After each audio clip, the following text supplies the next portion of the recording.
This episode is brought to you by Pine Melon. Pine Melon is the farmer's market delivered right to your doorstep. But this isn't just any grocery delivery service. Pine Melon connects with local farmers, ranchers, and producers, meaning you're supporting local agriculture with every order. Save time and skip a grocery trip by ordering online now at pinemelon.com. Plus, if you use code CityCastDenver, you get $75 off your first delivery. Again, use code CityCastDenver to save $75 on your first grocery order at pinemelon.com.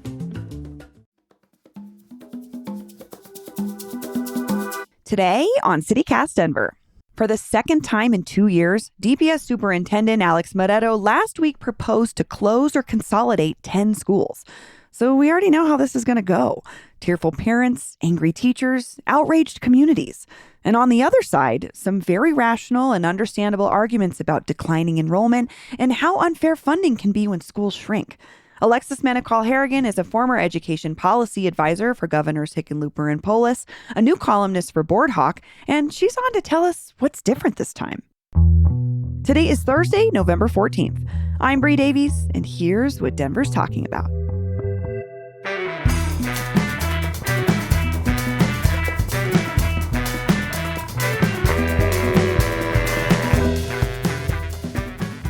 Alexis Manical-Harrigan, welcome to CityCast Denver. Thanks so much, Bree. I'm happy to be here. So DPS is proposing another round of school closures. I'm wondering what you're watching. So first, there's the actual methodology, policy process of how we got to the 10 schools we now have that are being recommended for closure or consolidation.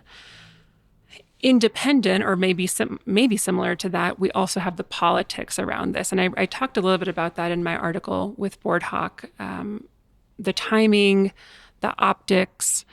DPS is currently in the middle of arbitration with the teachers union over a 5% COLA increase. At the same time, the superintendent, or the board, I should say, just granted the superintendent a 5% salary bonus. The list came out just 2 days after the election, where DPS successfully also passed the 4A bond. I'm a big supporter of. Well, and I just want to say that's where I think folks will really tune into this. Yes. Is they may have voted on 4A, which gave DPS close to $1 billion to work on some things within the schools. This isn't Correct. About, this doesn't necessarily connect to Moretto's raise, but we are, as voters, have approved DPS getting more money. Absolutely. Just under $1 billion. So to know as a taxpayer, you approved almost $1 billion bond, and yet DPS is saying we need to save money to consolidate schools. And the way that we're going to do that is recommending these 10 schools for closure or consolidation, is leaving a lot of Denverites with questions. So let's talk about just the impact on students, families, communities. What are the concerns there? You're a DPS parent. You talk to a lot of other DPS parents. What are you hearing from parents about these potential closures? Yeah, so I actually grew up in Southwest Denver in the Westwood neighborhood, and I went to CMS. Just like I said, within about half a mile of there is Castro Elementary. So as parents, we have to be thinking about not just what's happening in our own child's school, but really what is the environment in DPS what are the conditions DPS is setting for a successful school district? Unfortunately, I do think there are people out there that only care about their school, their child, their specific neighborhood. And those, there are neighborhoods where you can probably ignore school closure and not be too concerned. But when you look at it more holistically and you look at this from a district-wide perspective, you start seeing a lot of inequities, and you start seeing as usual, it's usually Black, brown, low-income communities that are most affected and where students will be most likely displaced. That being said, you're likely going to find me being one of the biggest critics of the current DPS administration, of this board, of previous boards. I will say I have to give DPS a lot of kudos to Dr. Moretto and his staff for how much they've placed an emphasis on equity and taking into account more than just the population, more than just school performance, but really thinking about what are the demographics in that school? What are the current resources?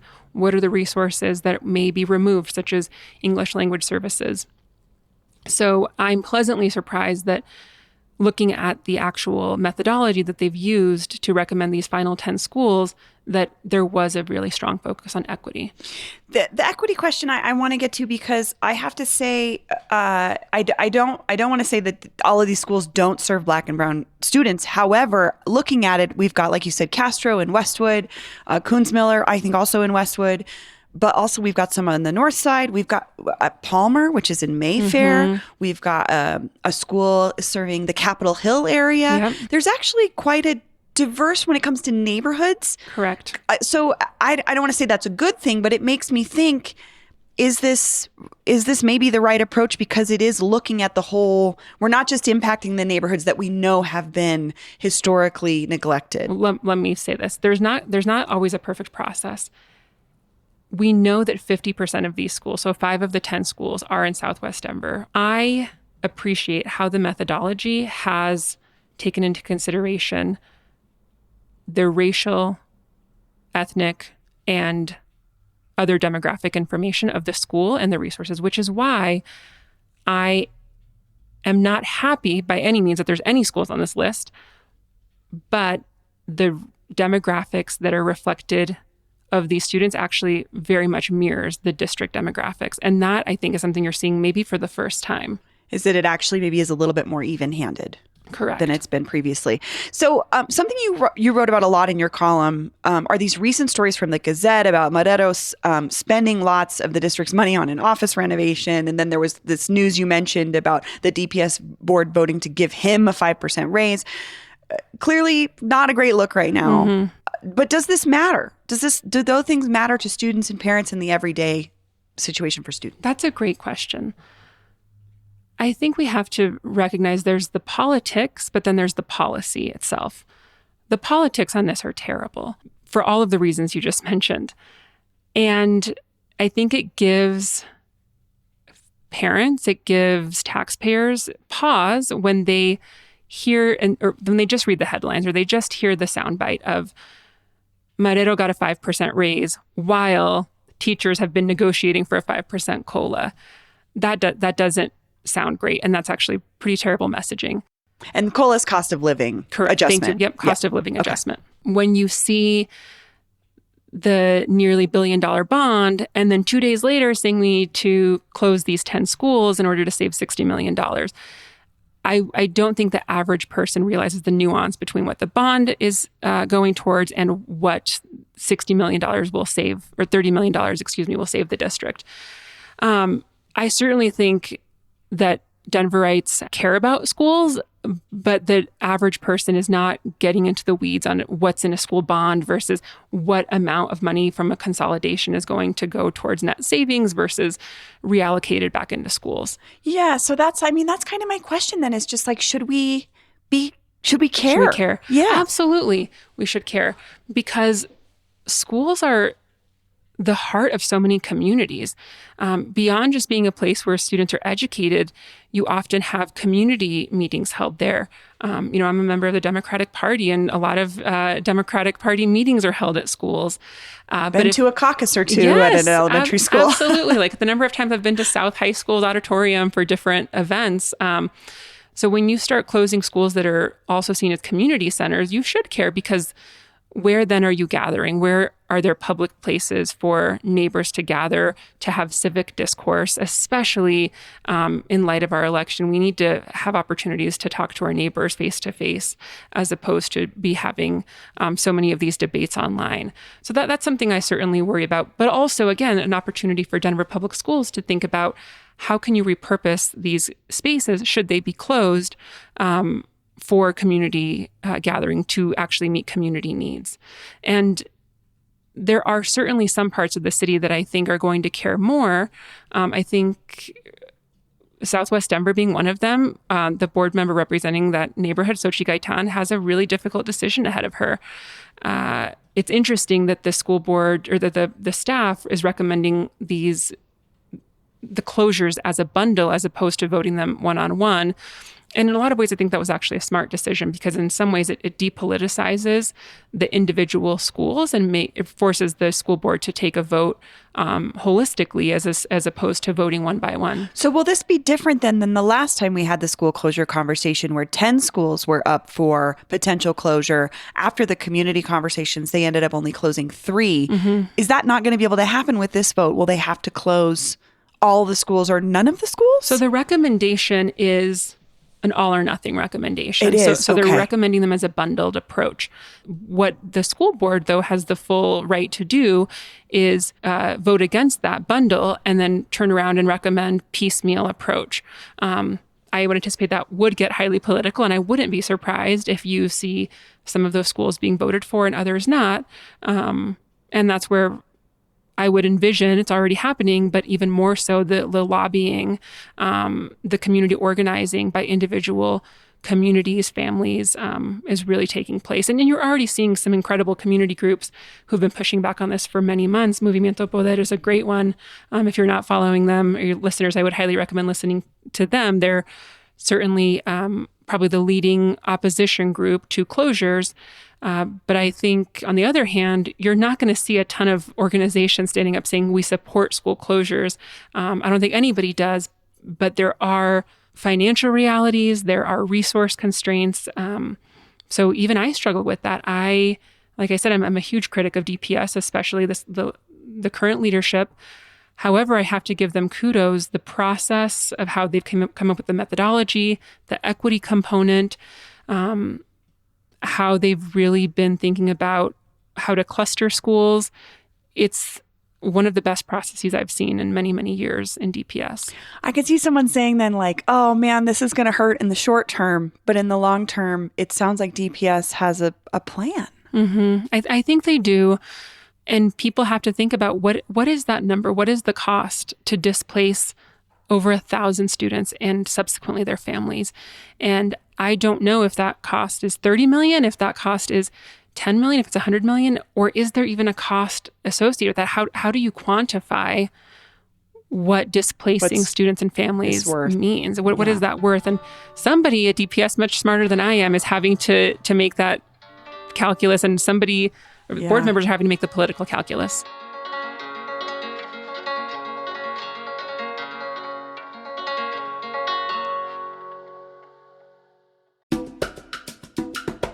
This episode is brought to you by the Arvada Center, because they are presenting a zany, fresh, funny fairy tale musical for the holidays, Once Upon a Mattress. This is a laugh-out-loud musical version of The Princess and the Pea, and it's showing from November 22nd through December 29th. Once Upon a Mattress presents a new kind of fairy tale princess who stays true to who she is and what makes her unique. It's got incredible music, tons of laughs, and plenty of fun for the whole family. The Arvada Center is also offering child's price tickets for kids starting ages 4 and up. Once Upon a Mattress just wrapped up a sold-out run on Broadway with the iconic Sutton Foster. Seriously, if you're a theater fan, this take on a modern classic should not be missed. Plan some holiday fun for yourself and the whole family now. Tickets are available at arvadacenter.org. That's arvadacenter.org. This episode is brought to you by Etsy. Oh. Hear that? Okay. Thank you. Etsy knows these aren't the sounds of holiday gifting. Well, not the ones you're hoping for. You want squeals of delight. Happy tears. How did you? And spontaneously written songs of joy. I am so happy. Oh yeah, oh yeah, oh yeah. Okay, the song needs a bit of work, but anyway, to get those reactions, make sure everyone on your list feels heard with handmade, handpicked, and designed gifts from small shops on Etsy. Gifts like personalized jewelry, custom artwork, cozy style items, vintage pieces, and home decor to celebrate all of your favorite people and their specific kind of special. For original gifts that say, I get you, Etsy has it. Well, let's talk about a specific school that Sure. we heard from another listener who's a DPS parent whose kid goes to the Denver School of Innovation and Sustainable Design, which is the only high school designated for closure. This parent basically said that the problem with this school is they have a terrible principal. It's not about declining enrollment. Apparently, the staff and parents have been writing to the DPS board about it, trying to let them know the problem's at the top with this school, essentially. And now there's maybe 2 teachers left. Is there something you think we're missing here about this story, or is this an anomaly? I don't think DPS should be making the decision based on individual leaders or individual staff, but really looking at the methodology that they've created, which is, which I can talk about here in a second. Yeah, let's talk about that. What is the methodology then, if it's not just about this school has declining enrollment, like this one is, like she's saying, it's not about declining enrollment. What other factors is DPS looking at? Yeah, so they're looking at a couple of things. So first is the building utilization rate. So is the rate of utilization 65% or lower? Meaning like the amount of the building that's being used on any given day by the school. The number of students going to that school. So at some point you reach 100% capacity. And there are certainly schools in DPS where it's at 100% capacity. So you can't fit any more students into the building. So when you start seeing schools under 65% utilization, meaning there's only 65% of the total number of students that the school should be supporting, you then often see the school, the district has to supplement the financially supplement that school with additional resources beyond what to keep it open because there's not enough students. Precisely. Then they look at the sub-region. If that sub-region that the school is in is experiencing declining enrollment more broadly. So there are trends that the state demographer's office and DPS have shown that Southwest Denver, the far northeast, Southwest Denver and Central Denver are seeing the most declining enrollment. Now, why? That's a much bigger question that would have to be posed to more than just DPS. And I wouldn't say DPS's fault. You're going to have to talk to the mayor's office and previous administrations about affordability and other things. So there's that piece too. And then within that sub-region, they're looking at what are the populations served in those schools. So one of the considerations, for example, is are there elementary school or are there kindergarten classes served at that elementary school? And if there's more than one, they're taking it into account. So in some cases, there's no kindergartens being served in that elementary school, or in some cases, it's just one, as opposed to displacing a school in that same sub-region that may have a higher student population, more kindergarten classes. And I think part of the reason they chose that as one of the areas of consideration is because if you have multiple kindergarten classes, you're going to displace more people over time. So it's like that's the beginning influx for a school is if we have more kindergartners, we're going to see them continue on to elementary school, which might be a reason for DPS to keep that school open. Correct. So you start with that sort of first step of the methodology. Then they look into that clustered schools component. And that's where within that region, they're taking a look at what is the proximity to other schools. So Castro being a good example. Castro is right next to CMS. I grew up a block from both of them. What's CMS again?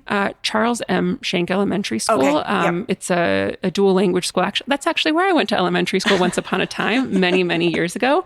So maybe would the neighborhood not be as affected because there's this other school right nearby that could serve those students? I think that's what DPS is thinking is what schools are going to experience the least amount of disruption. And if there is a school within close walking distance and the other criteria as part of that methodology, students don't have to cross a major highway or there's not hazardous roads, for example. One of the big concerns when there was discussion about the situations happening at Fairmont, for example, students would have to cross Colfax. And I don't know about you, but I don't want to be crossing Colfax as a parent with, potentially my kids are 10 and 7. I don't want to cross Colfax with a 10 and 7-year-old in the snow. No, I'm thinking about a gentleman who used a wheelchair who was hit right at Colfax and right before the Cloverleaf. As a pedestrian, I see what you're saying is that's something that's in consideration too, is the geography. So like where students would have to go if their school was closed. Exactly.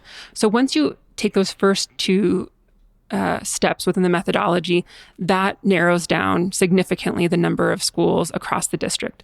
So from there, according to DPS, then they're looking at the other factors within those clusters of schools. And those are the school performance, the enrollment health overall, the choice patterns. We can talk about enrollment patterns, enrollment zones, the facility quality. So is it one of those schools without air conditioning? Is it a school that has a lot of need a lot of maintenance? work? Exactly. And then the program availability. So is this a Tinley school? Is this a school that serves, has an effective needs program? Is this a school that serves a higher population of students with special needs, for example?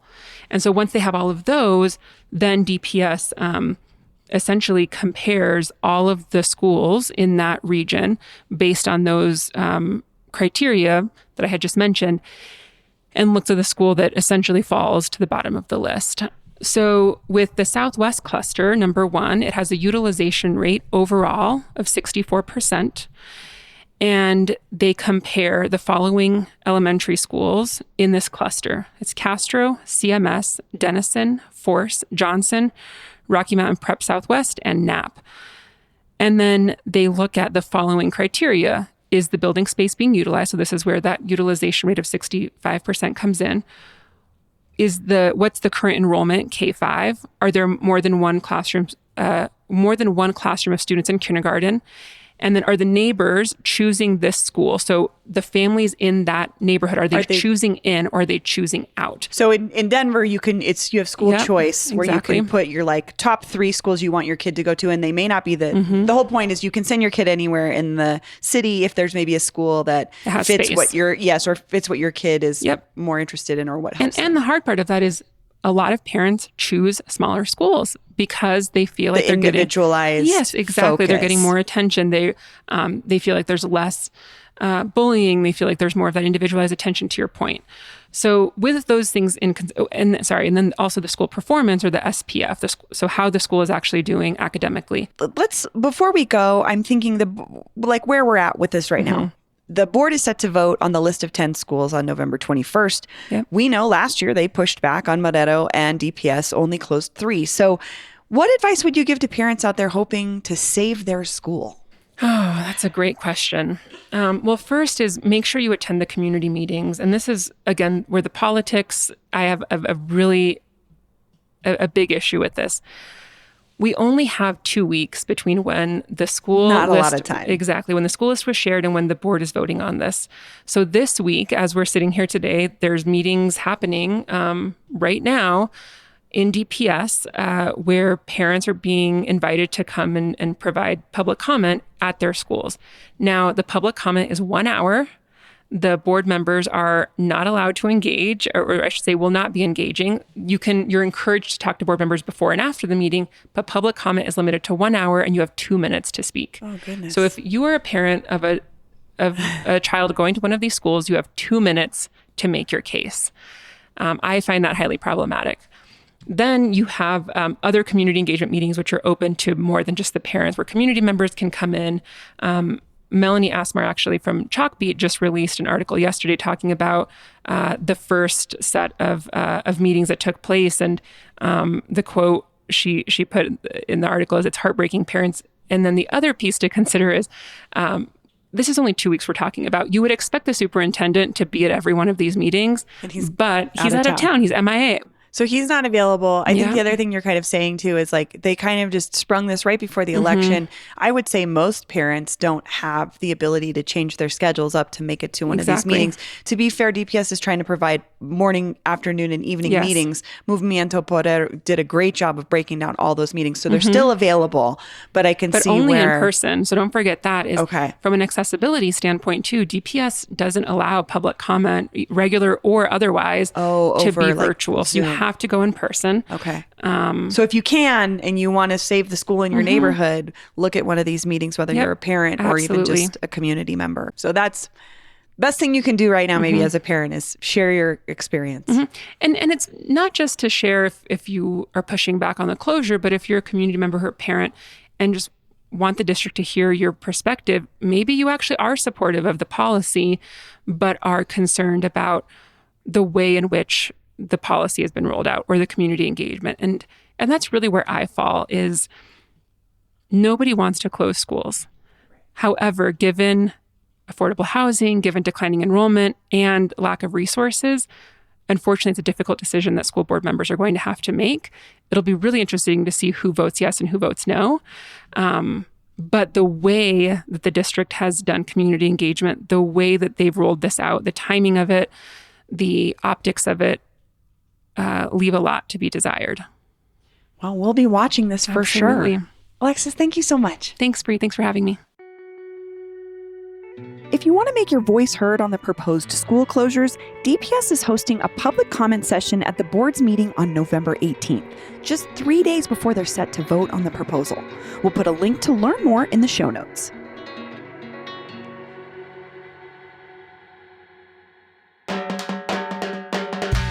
That's all for today here on CityCast Denver. If you enjoyed this show, why not take a minute to tell a DPS parent about us? Rate the show wherever you get your podcasts and subscribe to our morning newsletter and learn more about us at denver.citycast.fm. We'll be back tomorrow morning with more news from around the city. See you later.